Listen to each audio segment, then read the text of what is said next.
My name is Jacqueline Harari.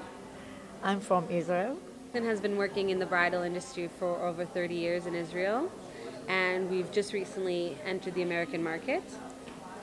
She designs all the gowns we have here right now, and everything is handmade and couture design. גדלתי בבית כזה, all my families work with this. And I was children, A little try. a little children, my mother, my brother and my sister, we all make everything. And I see, and I love. לפני 20 שנה עשיתי כמה שמלות כאלה של כלות, שרצו להחליף לשמלה שנייה, ופשוט הצבעים מאוד התלהבתי מהם, ואז החלטתי לחדש את זה השנה עם הצבעים האלה, ולשדרג קצת עם נוצות, עם פנינים.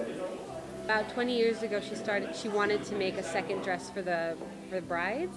So what she did was she used something very, very similar, and recently she just found it again and recreated it and opened it up, added feathers, and just made it more modern. ממש רוצה שמישהי מפורסמת תלבש את השמלה שלי, ויש הרבה כאלה שהן יפות, אבל ברח לי השם כי אני מתרגשת.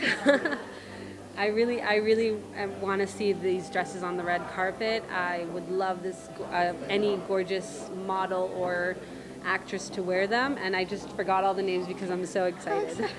Find us on jacquelinestudio.com and email us, and we answer all emails within 48 hours.